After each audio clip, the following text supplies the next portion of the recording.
கண்டிப்பா நம்ம எல்லாருமே ஒரு மிடில் கிளாஸ் தான். அவங்க வந்து வீட்டை போய் பார்த்தோம்னா அதோட வேதனை என்னன்னு தெரியும். அந்த வேதனையிலயும் ஒரு சோதனையா அவங்க அப்பா செய்த சாதனையா 1 கோடி ரூபாய் கிடைச்சு அத கிஷோர் முத்துராமலிங்கம் கிஷோர் என் தம்பி தான் டைரக்டர், சூப்பரா பண்ணிருக்காரு. அவங்க அப்பா முத்துவா இருந்தாலும் இவருக்கு மிடில் கிளாஸ கொடுத்திருக்காரு. படம் அருமை. கண்டிப்பா நிறைய தியேட்டர்ல படத்தை போடணும். ஊர் சைடுல தான் கண்டிப்பா பத்தி தொட்டில இது வந்து பிளாஸ்பேக் வந்து தூண்டுற மாதிரி அவங்க வந்து எல்லார் வீட்லயுமே இந்த கதை நடந்திருக்குது. அததான் மிடில் கிளாஸா எடுத்துட்டு வந்திருக்காரு. அந்த காலத்துல பாலச்சந்திர ஐயா சொன்ன காலத்துல இருந்து வீட்டுல நடக்கிற பிரச்சனை வரைக்கும் அழகா எடுத்து காட்டி இருக்கிறாரு. படம் வெற்றி வெற்றி வெற்றி. கிஷோரு, நீ எல்லாத்தையுமே பழச நினைச்சு பார்த்து கதையை எடுத்த.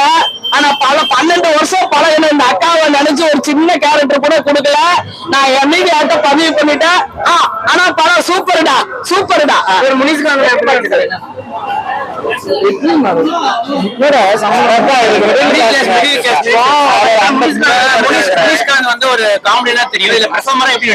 கண்டிப்பா உண்மையிலேயே முனிஸ்காந்த் வந்து இன்னையில இருந்து வி.கே. ராமசாமி அவருக்கு பேரு நான் வச்சிருக்கிறேன். நம்ம தமிழ், ஏன்னா இதுக்கு முன்னாடி ஒரு 60 வருஷத்துக்கு முன்னாடி வி.கே. ராமசாமின்னு ஒருத்தர் இருந்தாரு. தப்பைய தள்ளிக்கிட்டு அவரு நடிச்ச எல்லா படமுமே ஹிட்டு.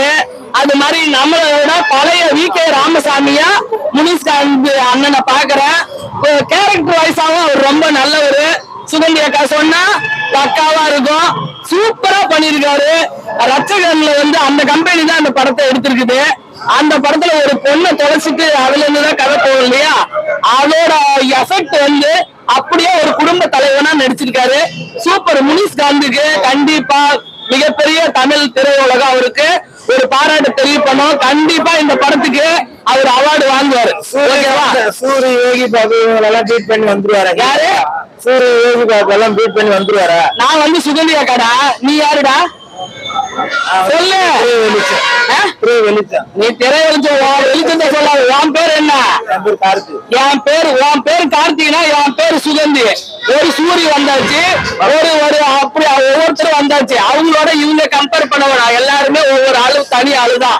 ஓகேவா? எல்லாரும் தனி மரம் தான் தோப்பாகும். ஓகேவா? அதனால யாரோட யாரையும் கம்பேர் பண்ணாதீங்க. முனிஸ்காந்த் ஒரு நல்ல கேரக்டர் ஆர்டிஸ்டா வந்திருக்காருன்னு எடுத்துக்காங்க. அதுக்கு முன்னாடி நம்ம எடுத்த உடனே ஜூம் பண்ணி யோகி பாபு எல்லாம் பெரிய ஆளா வந்துட்டாரு. எவ்வளவு ஜூனியர் ஆர்டிஸ்ட், எவ்வளவு ஜி படத்துல ஜூனியர் ஆர்டிஸ்ட் தான் எங்க சூரி. ஓகேவா? ஒருத்தரோட முன்னேற்றத்தை பாருங்க, அடுத்தவனோட முன்னேற்றத்தை அவனோட போய் திணிக்காதீங்க. தனித்தனி கருத்தா இருங்க. ஓகேவா?